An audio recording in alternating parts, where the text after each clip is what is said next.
हाँ जी, आज था सीए इंटर ग्रुप 2 वाले बच्चों का कॉस्टिंग का पेपर और मेरे हाथ में है ये रहा आपका कॉस्टिंग का पेपर। पूरा पेपर कैसे आया, कहां से आया, ये सारी चीजें मैंने इसके अंदर लिख दी हैं। पूरा का पूरा पेपर स्टडी मैट बेस्ड था। जिन भी बच्चों का पेपर इनकेस अगर ऐसा लग रहा है कि जितना अच्छा जा सकता था उतना अच्छा जा नहीं पाया, वो बस इसी रीजन की वजह से कि शायद आप बोथ ग्रुप दे रहे होगे और बहुत समय से आपने कॉस्टिंग नहीं पढ़ी थी। अदरवाइज पेपर बिल्कुल सिंपल था, very very simple as per my opinion. अब ये नहीं कि नहीं हम पढ़ाते हैं तो क्या नाम है आसानी लगेगा आपको, पेपर जेन्युइनली सिंपल था। कहां से आया, मैंने आपको एक लिस्ट दी थी, उसमें पहले ही टॉपिक हाईलाइटेड थे, तो ऊपर लिखे हुए थे क्या क्वेश्चन ईओक्यू का आया, आंसर इज यस। क्या क्वेश्चन बीईपी का आया, आंसर इज यस। क्या होलसेल ओवन का क्वेश्चन आया, तो मेरी बच्चों से बात हुई, उन्होंने कहा हाँ उसका जो होलसेल ओवन का जो क्वेश्चन था वो एमसीक्यू में था। उसके बाद क्या प्रोसेस का क्वेश्चन आया, हाँ। इक्विवेलेंट प्रोडक्शन मैंने बाद में रखी थी, लेकिन पहले मैंने रखे थे प्रोसेस अकाउंट्स, और प्रोसेस अकाउंट में ही abnormal gain, abnormal profit and loss वाले क्वेश्चन आया था। आपकी कॉस्ट शीट आपकी आई थी किसमें, एमसीक्यू में, केस बेस्ड सिनेरियो में। रिकंसिलिएशन आया था आपका क्या नाम है पेपर में ही आया, अभी मैच कराता हूं। और एबीसी देखो मैंने कितने स्टार लगाए हुए हैं, और पहले ही बताया था कि इसका क्वेश्चन जरूर जरूर जरूर आएगा। कौन सा स्टेशन नंबर कौन सा था, वो सारी बातें अभी मैं आपको बताता हूं फटाफट से। एफएम वाले बच्चों के लिए इंपॉर्टेंट अनाउंसमेंट है पेपर के एंड में कि एफएम के लिए स्पेशल में क्या लेके आया हूं। ऑडिट वाले बच्चों के लिए जिनका ऑडिट का एग्जाम में अगर कुछ रिक्वायरमेंट होगी तो वो सारी चीजें बताऊंगा मैं आपको वीडियो के एंड में। वीडियो को एंड तक जरूर देखिएगा। आपका पेपर कैसा रहा वो भी आप अपने ओपिनियन शेयर कीजिएगा मुझसे, तो वीडियो को पूरा देखिएगा, वीडियो को लाइक जरूर करिएगा। Thank you so much.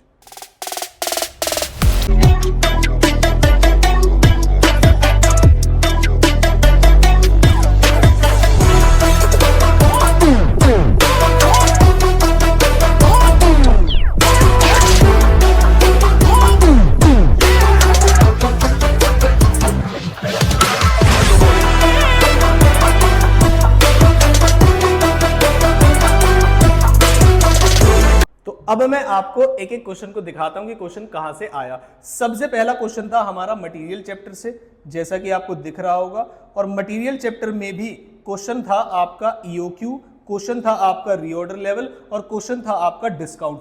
जिन जिन बच्चों ने सुपर 40 वाली पीडीएफ देखी थी, तो मैं आपको सुपर 40 वाली पीडीएफ निकाल के दिखाता हूं। अभी ये है हमारी सुपर 40 की पीडीएफ। इसके मैं जाता हूं पेज नंबर 1 पे, यहां मैंने निकाल रखी है और आपके पास चैनल पे पहले से होगी। मैं आता हूं, सबसे पहले मैंने लिखा हुआ मटेरियल चैप्टर। देखो सब कहेंगे कि मटेरियल चैप्टर में ईओक्यू तो होता ही है, तो ईओक्यू आएगा ही, और क्या नाम है रीऑर्डर लेवल के भी क्वेश्चन होते तो रीऑर्डर लेवल भी आएगा। लेकिन मैंने एक स्पेशल क्वेश्चन रखा था, मैं आपको दिखाता हूं। देखिए ये एक स्पेशल क्वेश्चन था जिसके अंदर क्वेश्चन की रिक्वायरमेंट बिल्कुल ऐसे ही मैच करी। ये स्टडी मैट का क्वेश्चन नहीं है, जरा ध्यान से सुनिएगा। मैं आपको दिखाता हूं कि क्वेश्चन की रिक्वायरमेंट क्या है, जरा ध्यान से देखिए। क्वेश्चन ने कहा ईओक्यू बताओ, रीऑर्डर लेवल बताओ, और फिर डिस्काउंट का इंपैक्ट बताओ। जबकि हमारे जो स्टडी मैट में क्वेश्चन है, जैसा कि आप ये देख रहे हो, तो कोई क्वेश्चन आपको मिलेगा इकोनॉमिक ऑर्डर क्वांटिटी का, और कोई क्वेश्चन आपको मिलेगा रीऑर्डर लेवल क्वांटिटी का, और कोई क्वेश्चन आपको मिलेगा डिस्काउंट का। ये एक ऐसा क्वेश्चन था जो मैंने लिखा था, दिखाता हूं आपको। इकोनॉमिक ऑर्डर क्वांटिटी का क्वेश्चन इसके अंदर है, रीऑर्डर लेवल वाला पॉइंट इसके अंदर है, और डिस्काउंट वाला पॉइंट इसके अंदर है। ये 10 नंबर के हिसाब से क्वेश्चन था जिसे छोटा करके आपके इस वाले एग्जाम में पूछा गया है। आंसर क्या होना चाहिए अगर आप मुझसे बोलोगे तो वीडियो में कमेंट करके डालिएगा। मैं डिटेल्ड आंसर बहुत जल्द लेके आ जाऊंगा आपके लिए। मैं बस चाहता हूं कि अगले आने वाले पेपर इंपैक्ट ना हो, इसलिए फुल फ्लेज आंसर्स में नहीं डालता। कैसे एनुअल रिक्वायरमेंट वगैरह आपने निकाले होगी, आई होप ये वाला आसान वाला पॉइंट है। आप कमेंट में बोलोगे कि फुल फ्लेज आंसर ले आओ, तो आप बता देना मुझे, कल ही लेके आ जाऊंगा आपके लिए। कोशिश पूरी करोगे कि कल ही लेके आ जाऊं। नेक्स्ट क्वेश्चन था आपका कंपनी किसका, प्रोसेस का। 2 प्रोडक्ट्स है ए और बी का, जो कि हमारे स्प्लिट ऑफ हो जाते हैं और 2 मेथड पे बांटते हैं, फिजिकल यूनिट मेथड पे और कंट्रीब्यूशन मार्जिन मेथड पे।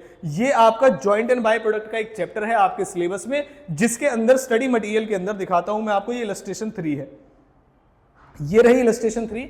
इस क्वेश्चन में देखिए, क्वेश्चन ने बोला है कि कंट्रीब्यूशन मार्जिन मेथड से सॉल्व करना है। कई सारे बच्चों को पता ही नहीं होगा कि कंट्रीब्यूशन मार्जिन मेथड क्या होता है, जबकि इलस्ट्रेशन 3 में दिया हुआ है कंट्रीब्यूशन, बस physical unit method, market value split of और एनआरबी मेथड बताया था हमारे टीचर ने। तो अरे इलस्ट्रेशन नंबर 3 में कंट्रीब्यूशन मार्जिन मेथड होता है, जिसमें क्या बोला जाता है, जैसे आपको ये वाला क्वेश्चन दिया गया है। कंट्रीब्यूशन मार्जिन वर्ड का मतलब यहां पर है कि आप पहले ए और बी दोनों के selling price minus variable cost दोनों के कंट्रीब्यूशन निकालिए, और दोनों के कंट्रीब्यूशन को बेस मानते हुए उसी के बेस पे जॉइंट कॉस्ट को एलोकेट करना है। तो इस वाले क्वेश्चन में आंसर इस तरीके से निकालना चाहिए था, जो कि आपका इलस्ट्रेशन नंबर 3 के ऊपर बेस्ड है। आगे चलते हैं। नेक्स्ट क्वेश्चन आपका सुपर 40 से है। क्वेश्चन में आपका कहां से है, ये क्वेश्चन बजटिंग से है, मतलब बजट वाले चैप्टर से। क्या ये क्वेश्चन हमने स्टडी मैट में और सुपर 40 में डाला था? ये मेरी सुपर 40 वाली पीडीएफ है। मैं इसके अंदर चला जाता हूं बजट में। बजट शायद मैंने डाला था लास्ट में। जल्दी जल्दी से आ गए हम। बजट बजट बजट बजट आ जाओ। स्टैंडर्ड कॉस्टिंग, काफी सारे बच्चों ने मुझे बताया कि स्टैंडर्ड कॉस्टिंग का जो क्वेश्चन था वो हमारा ये रहा हमारा बजट वाला, दिख रहा होगा आपको। और बजट के अंदर यहां पर मैंने एक क्वेश्चन डाला है, जरा क्वेश्चन की शक्ल देखो आप। Following data is available 8 hours per week of 5 days week, ये क्वेश्चन है। यहां पर 8 आवर्स पर डे है और 6 डेज वीक है। थोड़ी सी इंफॉर्मेशन चेंज है। नंबर ऑफ एम्प्लॉयज देखिए आप, यहां पर भी नंबर ऑफ एम्प्लॉयज। जो बच्चा इस क्वेश्चन को करके गया होगा, आई कैन गारंटी कि उसने क्वेश्चन को बिल्कुल सिंपल तरीके से, ये 10 और 6 मार्क्स के हिसाब से, और आपसे पेपर में जो पूछा गया वो 4 मार्क्स के हिसाब से, बहुत सिंपल क्वेश्चन था। अगर आप भी ट्राई करना चाहे तो आप भी इसको आसानी से सॉल्व कर सकते हैं, प्रोवाइड आपने सुपर 40 का ये वाला क्वेश्चन, इलस्ट्रेशन का ये वाला क्वेश्चन कर रखा था। नेक्स्ट आया आपका क्वेश्चन एबीसी से। मैंने जो आपको 80+ वाली पीडीएफ दी थी उसके अंदर जहां एबीसी लिखा था, बस मैंने इतनी बात बोली थी कि आप ऑल स्टडी मटेरियल क्वेश्चन को करके जाइएगा। अब मैं आपके एबीसी के स्टडी मटेरियल में आ जाऊं तो एबीसी का स्टडी मटेरियल ये रहा। क्वेश्चन नंबर 4 की शक्ल देखिए आप। क्वेश्चन नंबर 4 में क्या कह रहा है, इस तरीके से इंफॉर्मेशन हमें गिवन है, जिसमें हमें number of expected deliveries, case sold, list price, purchase price, number of deliveries, kilometre, इस तरीके से इंफॉर्मेशन गिवन है। और क्वेश्चन में आ जाइए आप, देखिए नंबर ऑफ परचेज, आप देख के बता सकते हैं कि क्वेश्चन में कोई फर्क है? बिल्कुल हूबहू इसी तरीके का क्वेश्चन है और इसके बेसिस हमें यहां पर दिए हैं। Order processing, customer visit, regular delivery, expected delivery. इधर आ जाइए तो हम क्या कहेंगे, यहां पर ऑर्डर टेकिंग है, प्रोसेसिंग की, कस्टमर विजिट है, क्या इसके अंदर भी कस्टमर विजिट थी? यस, कस्टमर विजिट थी। और फिर डिलीवरी वाली, यहां पर डिलीवरी है। एक दो पॉइंट, एक्सपेडिटेड डिलीवरी यहां पर है, और यहां पर भी इसी तरीके से क्वेश्चन को आपसे पूछा गया। देखो वर्ड भी मैच करो आप, एक्सपेडिटेड डिलीवरी। और ये क्वेश्चन कहां है? एबीसी का स्टडी मटेरियल का प्रैक्टिकल क्वेश्चन नंबर 4। जिस भी बच्चे ने ये वाली पीडीएफ हमारी देखी थी, रामबाण वाली 80+ वाली, उसमें मैंने यहीं पर मेंशन कर दिया था कि भाई एबीसी को छोड़ के मत जाना और स्टडी मैट के क्वेश्चन पक्का करके जाना। और प्रैक्टिकल नंबर 4 बिल्कुल सिंपल क्वेश्चन की तरह उसने यहां पर प्रोवाइड कर दिया है आपको। आगे चलते हैं क्वेश्चन में, और क्या मिलेगा हमें। ये वाला क्वेश्चन मैं नहीं बोलूंगा मेरी किसी सुपर 40 या किसी पीडीएफ से था, बस ये सर्विस कॉस्टिंग का क्वेश्चन था। आपको standing charges, running charges add करके इसका आंसर निकालना था। तो इस क्वेश्चन पे मैं कोई कमेंट नहीं कर रहा कि हाँ मैंने बताया था आपको, तो ये वाले क्वेश्चन को मैंने लगा दिया है क्रॉस। हालांकि सिंपल क्वेश्चन था, आप कर पाए होंगे मुझे लगता है, ऐसा बताइएगा मुश्किल था या क्या। नेक्स्ट क्वेश्चन एक बजट का क्वेश्चन है, जिसमें आपको फ्लेक्सिबल बजट बनाना है। और फ्लेक्सिबल बजट का क्वेश्चन मैंने आपको एक सुपर 40 में ऑलरेडी दिया हुआ है, निकालता हूं फ्लेक्सिबल बजट का क्वेश्चन। एक सेकेंड, ये बजट है हमारा कि इतने परसेंट पे है। तो जो बच्चा ये वाला प्रैक्टिकल क्वेश्चन नंबर 4 करके गया होगा कि 55%, 65%, 75% किस किस तरीके से कॉस्ट बढ़ती है, तो वो आप इस वाले क्वेश्चन को आसानी से क्वेश्चन को सॉल्व करके आया होगा। प्लस इस क्वेश्चन में बताया भी है कि 70% पे क्या होगा, 90% पे क्या होगा, 60% पे क्या होगा। तो कुछ चीजें अपने दिमाग से बढ़ानी थी और कुछ चीजें क्वेश्चन ने बताई थी कि किस किस तरीके से बढ़ेंगी। नेक्स्ट क्वेश्चन पे आते हैं। नेक्स्ट क्वेश्चन आता है आपका किसका? रिकंसिलिएशन स्टेटमेंट का। मेरे हिसाब से आपकी रिकंसिलिएशन स्टेटमेंट आपकी कौन से वाले में आती है? कॉस्ट अकाउंटिंग सिस्टम वाले चैप्टर में आती है। लेकिन मैंने जो जॉइंट एंड बाय वाली, ये वाली जो आपको स्टेटमेंट दी थी, मैंने कहा कॉस्ट शीट बिल्कुल रिकंसिलिएशन की, मतलब कॉस्ट शीट जिसको आती है वही रिकंसिलिएशन बना सकता है एज पर कॉस्टिंग रिकॉर्ड्स और एज पर फाइनेंशियल रिकॉर्ड्स। तो क्वेश्चन बिल्कुल सिंपल था। आप मुझे बताना इलस्ट्रेशन नंबर कौन सा है। मैं अगर देखना चाहूं आपके स्टडी मटेरियल में कि कौन सा इलस्ट्रेशन नंबर है, तो 1 मिनट में आपको चेक करके देता हूं, अगर नेट खुल जाए तो। कॉस्ट अकाउंटिंग सिस्टम है। अगर किसी बच्चे को मिले तो मुझे कमेंट बॉक्स में बताना कि ऐसा कौन सा क्वेश्चन था। हालांकि बेसिक एडजस्टमेंट थी, फिर भी मैं आपको दिखा देता हूं कि कौन सा क्वेश्चन था। रिकंसिलिएशन मैंने पहले ही मार्क कर रखा था, इंपॉर्टेंट है, काफी बार एग्जाम में पूछा गया है। तो रिकंसिलिएशन सिंपल क्वेश्चन, जल्दी से आ जाओ। तो इन्होंने तो खाली रिकंसिलिएशन वाले क्वेश्चन इसमें दिए नहीं, ये रहा, पढ़ो। Factory overheads under recovered. मैंने कहा जरा आंसर उसमें आना, जरा कुछ बच्चे कह रहे होंगे पेपर मुश्किल आया है, नालायक को तुम पढ़ते नहीं हो स्टडी मटेरियल से। देखो फैक्ट्री ओवरहेड्स अंडर रिकवर्ड, मतलब क्वेश्चन शक्ल ही ऐसी दे रहा है। इसमें से भी आपको और भी जितने भी इसमें पार्ट है, जैसे एडमिनिस्ट्रेशन ओवरहेड्स है, डेप्रिसिएशन है, और इंटरेस्ट ऑन इन्वेस्टमेंट है, इनकम टैक्स है, ट्रांसफर फीस है। तो मैं चेक कर लूं क्या इनमें से कोई एडजस्टमेंट आई है। देखिए इंटरेस्ट वाला पॉइंट है इसमें, डिविडेंड वाला पॉइंट है इसमें, डेप्रिसिएशन, ये रहा डेप्रिसिएशन, स्टोर एडजस्टमेंट वाला, ऑलमोस्ट सारे पॉइंट्स वही हैं। जिसने भी बच्चे ने इसको अटेम्प्ट किया होगा कमेंट बॉक्स में बताना कि क्या आपसे आसानी से हो गया था और क्या इसका आंसर मैच हुआ या नहीं हुआ। बाकी अगर मेजॉरिटी बच्चे बोलेंगे तो मैं बहुत जल्द इनका आंसर पूरे फुल फ्लेज प्रॉपर तरीके से पीडीएफ होगी आपके पास, जिसमें आंसर वगैरह मैंने पहले एक एफएम का सॉल्यूशन डाला हुआ है, आप चाहे तो उसे पेपर उस पर चेक कर सकते हैं। तो मेरे हिसाब से बच्चों ने जो स्टडी मैट बेस्ड पढ़ाई करके गया था, मैं फिर से बता दूं, जो बच्चा स्टडी मैट बेस्ड पढ़ाई करके गया था, जो कि हम क्लास में सारे स्टडी मटेरियल के प्लस प्रैक्टिस मैनुअल भी पहले वाले करके गया था, तो आसानी से इस क्वेश्चन को कर पाया होगा। नेक्स्ट क्वेश्चन आते हैं हम। नेक्स्ट क्वेश्चन 4th है, सुपर 40 में इलस्ट्रेशन नंबर 3rd है आपके किसका? प्रोसेस कॉस्टिंग का। तो मैं आता हूं अपनी सुपर 40 वाली लिस्ट में और इसके अंदर आता हूं कि प्रोसेस कॉस्टिंग मैंने कहां पर रखी है। जल्दी जल्दी आ जाओ भाई। मैं आपको क्वेश्चन ऐड करके नहीं बताऊंगा कि मेरी सुपर 40 से कितने आए हैं। उसका कारण है कि सुपर 40 सिर्फ स्टडी मैट से बनाई गई थी, तो सारा पेपर स्टडी मैट से आए, ये मेरा कंक्लूजन है इसके लिए। ठीक है, और ये रहा, ये तो इंटर प्रोसेस प्रॉफिट था, ये रहा बिल्कुल इस शक्ल का क्वेश्चन है। आपका प्रोसेस अकाउंट दिया हुआ है 7560 इस तरीके से यूनिट से, नॉर्मल लॉस और खर्चे वगैरह दिए हुए हैं। अगर आपको ये क्वेश्चन इलस्ट्रेशन नंबर 3 आता है तो बिल्कुल आप इस वाले क्वेश्चन को कर पाएंगे। I hope. बिल्कुल सिंपल क्वेश्चन था, ये वाला क्वेश्चन था जिसमें सेलिंग प्राइस है। और अगर मैं आपको सच में बताऊं, आप मुझसे पूछेंगे कि सर सेलिंग प्राइस वाले क्वेश्चन में नहीं है, तो चेक करके बताता हूं मैं आपको कि क्या सेलिंग प्राइस क्वेश्चन के अंदर नहीं है। रियलाइजेबल वैल्यू गिवन है, इसमें ट्रांसफर प्राइस नहीं दिया है, शायद इसमें सेलिंग प्राइस वाला कंसेप्ट नहीं है। लेकिन अगर आप मुझसे पूछोगे, मैं चेक कर लूं एक बार, अगर आप मुझसे पूछोगे कि आपने ये पेपर, उन्होंने कहा गुड्स को है सोल्ड कर दिया जाता है फाइनल, तो ये इंटर प्रोसेस में सेल किया हुआ पॉइंट नहीं है। लेकिन प्रैक्टिस मैनुअल में, इंस्टीट्यूट का प्रैक्टिस मैनुअल इतना ज्यादा इंपॉर्टेंट होता है, पुराने सिलेबस वाला जो प्रैक्टिकल सब्जेक्ट है। एफएम वाले बच्चे भी इसे ध्यान से देख लीजिएगा, जिनका कॉस्ट का पेपर है, एफएम का भी पेपर है। पुराना वाला प्रैक्टिस मैनुअल बहुत ज्यादा इंपॉर्टेंट है। आपको जिस जिस चैप्टर का चाहिएगा, इस नंबर पे व्हाट्सएप करके अपना नाम, अपना स्टेट, अपना कोर्स और क्वेरी में लिख दीजिएगा practice manual of this chapter. मैं पक्का आपको भेजूंगा एफएम के लिए, जैसा कि मैंने इन्वेस्टमेंट डिसीजन के लिए भी काफी बच्चों को भेजा हुआ है। तो practice manual is very important. अगर आपने पूरी प्रैक्टिस कर ली है तो आप उस वाले प्रैक्टिस मैनुअल को पक्का करके जाइएगा। सिर्फ उन्होंने क्या बोला, प्रोसेस पी अकाउंट बनाओ, क्यू अकाउंट बनाओ, एबनॉर्मल लॉस, एबनॉर्मल गेन और कॉस्टिंग पीएनएल। क्या इसकी भी रिक्वायरमेंट में ये चीज है? रिक्वायरमेंट मैंने शायद यहां से हटा दी, लेकिन रजिस्ट्रेशन 3 में देखिए ये रहा, प्रोसेस 1, प्रोसेस 2 और इसी तरीके के क्वेश्चन स्टडी मैट में भी है और प्रैक्टिस मैनुअल में भी है और पेपर में भी ये पहले इस तरीके का क्वेश्चन आ चुका है। बड़ा आसान क्वेश्चन था, इक्विवेलेंट प्रोडक्शन वाला कोई भी इसमें एडजस्टमेंट नहीं थी। आगे चलते हैं। ये था आपका किसका, over and under recovery of overheads का। मैं बिल्कुल भी इसे क्लेम नहीं करूंगा कि मैंने बताया था। तो अब तक एक 6 नंबर का क्वेश्चन वो और 6 नंबर का क्वेश्चन ये, 12 नंबर का क्वेश्चन अभी तक हमें ऐसे मिले जो मैंने बिल्कुल नहीं बताया था आपको, लेकिन वो वाले क्वेश्चन पेपर में आए क्योंकि मुझे कुछ छोड़ना भी था। यहां पे आते हैं हम नेक्स्ट क्वेश्चन में। Super limited manufacturing company is facing a problem of high labour turnover before analysing the cost. मैं आपको बताता हूं, सीएम में इंटर में सेम पेपर सेम क्वेश्चन आया था, सीएम में इंटर में, जिसमें प्रॉफिट फॉरगोन वाला पॉइंट निकालना था। आपको अगर वो वीडियो देखनी है तो देख लीजिएगा। सीएम में इंटर कॉस्टिंग पेपर रिव्यू, ये क्वेश्चन बड़ा ही आसान है। इसमें क्या करना था मैं आपको बताता हूं। सेल्स है आपकी, इसके वेरिएबल कॉस्ट को मल्टीप्लाई करके कंट्रीब्यूशन निकाला था, प्रॉफिट ऑफ लास्ट ईयर।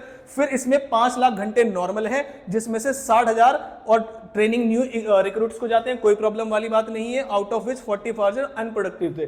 तो 60,000 में से 40% करोगे 24,000 माइनस कर देंगे नॉर्मल लेबर आवर्स में, और 95 पर जो पोटेंशियल प्रोडक्टिव आवर्स है वो लॉस्ट हो गए फिलिंग करने में। ये भी एक एबनॉर्मल रीजन है, इसको भी हम माइनस कर देंगे और पर यूनिट निकाल लेंगे। और उसके बाद ये जो कुछ खर्चे हैं आपके सेटलमेंट कॉस्ट के, ये कॉस्ट के, ये कॉस्ट के, ये आपके प्रॉफिट फॉरगोन में ऐड हो जाएंगे। मतलब ये एडिशनल खर्चे जो इस साल करने पड़ते थे। आई होप आप ऐसे ही करके आए हैं। नेक्स्ट क्वेश्चन देखिए आप, सुपर 40 का 5th क्वेश्चन का जो बी पार्ट है आपका, सुपर 40 से आया है। देखिए जरा, एक ईयर की सेल्स और प्रॉफिट और लॉस, क्या ये सुपर 40 में है? मार्जिनल कॉस्टिंग दिखाता हूं आपको, देखो जरा ध्यान से, आ जाओ भाई जल्दी से। Marginal costing, labour labour labour labour material labour, क्या मैंने मार्जिनल नीचे रखा है? 1 मिनट के लिए दिखाता हूं बस आपको। ऐसा क्वेश्चन कई बार एग्जाम में पूछा गया है, अगर आप एग्जाम को भी एनालाइज करते हो तो। मार्जिनल कॉस्टिंग में आ जाऊं बस मैं एक बार, आपको हूबहू शक्ल भी यही दिखाता हूं इसकी, अगर मैं जल्दी से पहुंच जाऊं तो। जॉइंट एंड बाय, क्या मैं मार्जिनल तक पहुंचूंगा आज? सर्विस स्टैंडर्ड का एमसीक्यू आया था, काफी सारे बच्चों को पता होगा। ये देखिए, नहीं ये तो ऐसा नहीं है, बिल्कुल हूबहू क्वेश्चन दिखाता हूं आपको। ये देखिए, एक ईयर की सेल्स, यहाँ 21-22, यहाँ 22-23 है। पेपर को निकालता हूं आपको, ये देखिए, ये रहा 22-23, ये रहा 23-24, बस ईयर अलग है। और बाकी आप सुपर 40 वाली पीडीएफ है, सेल्स गिवन है, प्रॉफिट गिवन है और आपसे इंफॉर्मेशन पूछी है। अगर आप इस वाले क्वेश्चन को करके गए होगे, आई कैन गारंटी यू कि इस वाला क्वेश्चन को आप आराम से सॉल्व कर सकते हैं। इसमें बस cash break even, calculate the break even sales, कोई भी दिक्कत वाली बात नहीं है। और जो चेंजेस है वो आपको बताने की सेलिंग प्राइस या वॉल्यूम क्या होगा, जो भी क्वेश्चन में है। अगर आपने वो सुपर 40 का क्वेश्चन पक्का किया होगा, कहां बच्चे फंसते हैं इसमें? पीवी रेशियो निकालने में बच्चे फंसते हैं। और जो पीवी रेशियो है वो कैसे निकलता है? Change in sales divided by change in profit into 100। इस तरीके से आप इसका पीवी रेशियो निकाल सकते हैं। जो बच्चों ने गलती की होगी, जो मुझे लगता है वो ये है, इसका चेंज गलत निकाला होगा। कई सारे बच्चे 2 लाख लिख के आए होंगे, लेकिन जो इसका चेंज है वो 2 लाख नहीं होगा। चेंज कैसे होगा? 1,80,000 पहले जीरो होगा, फिर उसके बाद 3,80,000, तो ये आ जाएगा मेरे हिसाब से आपका 5,60,000 will be change in sales. मुझे बताना, आपने इसको कमेंट बॉक्स में कमेंट करके बताना कि आपने ये वाला पॉइंट जो चेंज इन सेल्स वाला है वो सही लिखा है या गलत लिखा है। उसके बाद चेंज इन प्रॉफिट तो सीधा सीधा निकल जाएगा, इसमें तो कोई प्रॉब्लम वाली बात है ही नहीं। बाकी क्वेश्चन और एक थ्योरी क्वेश्चन था। तो ये मेरा पेपर का पूरा एनालिसिस है। और अगर मैं बोलूं कि कोई बच्चा जो है कहां से पेपर करके गया था या क्या है, तो जिन जिन बच्चों ने स्टडी मटेरियल अप्रोच फॉलो की है, बाकी किसी भी टीचर की बुक को साइड रखते हुए जिन जिन बच्चों ने स्टडी मटेरियल का एक एक क्वेश्चन करके गए होंगे, आई कैन गारंटी उन्हें पेपर बड़ा आसान लगा होगा। तो मेरे हिसाब से पेपर था वेरी इजी। हाँ, कुछ बच्चों को ये एवरेज या अबव एवरेज इसलिए लगा होगा जो कि बोथ ग्रुप दे रहे हैं, प्लस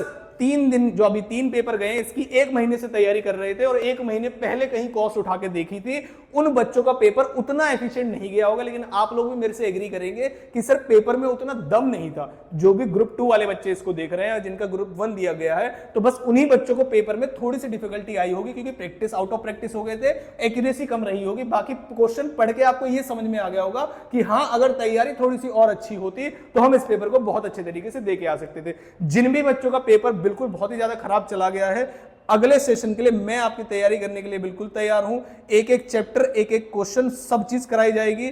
पेपर के दौरान अगर आप कोई भी कोर्स बाय करते हो तो उसमें बहुत ही ज्यादा आपको डिस्काउंटेड प्राइस पे मिल जाएगा। अगर ऐसे बच्चे हो जिसका ऑलरेडी पेपर है, दिया गया है, खराब गया और नेक्स्ट अटेम्प्ट की तैयारी करो, तो प्राइसेस में इस तरीके से कर देता हूं कि बच्चों को शंका ना हो कि हाँ दोबारा खर्च करें या ना करें या किस तरीके से। तो आप इसके बारे में डिटेल मुझसे ले सकते हैं। एफएम की तैयारी आपको करनी है और आपने वीडियो नहीं देखी एफएम की सुपर 40 की फास्ट ट्रैक बैच की, तो अब मैं आपको रिक्वेस्ट करूंगा कि आप उसको देखिएगा। ओनली ₹299 में फास्ट ट्रैक बैच अवेलेबल है आपका, किसका? फाइनेंशियल मैनेजमेंट का। चैनल पे अगर आप जाएंगे तो चैनल पे आपको वीडियो दिखाई दे जाएगी। एक बार दिखा देता हूं आपको। पेपर कैसा रहा आप मुझे कमेंट बॉक्स में कमेंट करके जरूर बताइएगा कि क्या आपका भी पेपर इतना ही बढ़िया गया। और मैं आ जाता हूं चैनल पे। चैनल पे कौन सी वीडियो है ये आपको दिखा देता हूं मैं जल्दी से, कि चैनल पे जब आप जाएंगे तो इधर इधर इधर इधर इधर कहां आ गए हम, ये 4 दिन पहले एक वीडियो डाली है फाइनेंशियल मैनेजमेंट के सुपर फास्ट रिवीजन बैच की। इसमें प्राइस डिटेल्स वगैरह सब कुछ है, इस वीडियो को जरूर देखिएगा। अगर आप चाहते हैं कि हाँ एफएम में हम भी एग्जामिशन लाना चाहते हैं तो मेरे से बात जरूर करिएगा, मैं आपकी हेल्प बहुत ज्यादा कर दूंगा एफएम में। ऑडिट में मुझे नहीं लगता कि मैं आपको बहुत ज्यादा हेल्प कर पाऊंगा, तो एफएम के लिए मैं बिल्कुल रेडी हूं आपकी हेल्प करने के लिए। ये था मेरी साइड से कॉस्टिंग पेपर का रिव्यू। आपका पेपर कैसा रहा मुझे कमेंट बॉक्स में कमेंट करके जरूर बताइएगा, और वीडियो को लाइक और चैनल को अगर अभी तक सब्सक्राइब किए बिना देख रहे हो तो माता रानी पाप लगाएगी, ध्यान रखना, चैनल को सब्सक्राइब जरूर कर देना। और हाँ, कमेंट करके जरूर बताना कि आपका पेपर कैसा रहा, आपने जो वीडियोस देखी क्या आपके लिए हेल्पफुल रहती हैं, वहां से मुझे थोड़ा सा मोटिवेशन मिलता है। तो थैंक यू सो मच, आपसे मिलता हूं अगली किसी वीडियो में। हाँ, पेपर का पूरा सॉल्यूशन चाहिए तो कमेंट बॉक्स में कमेंट करके बताइएगा। कोशिश करूंगा वैसे मैं पेपर के बीच में ना डालूं, लेकिन अगर बहुत ज्यादा बच्चे बोलेंगे नहीं नहीं डालो डालो डालो तो मैं डाल दूंगा, फिर देखी जाएगी। ठीक है, थैंक यू सो मच, आप चैनल से जुड़े रहिएगा। अगली वीडियो में मिलता हूं बहुत जल्द।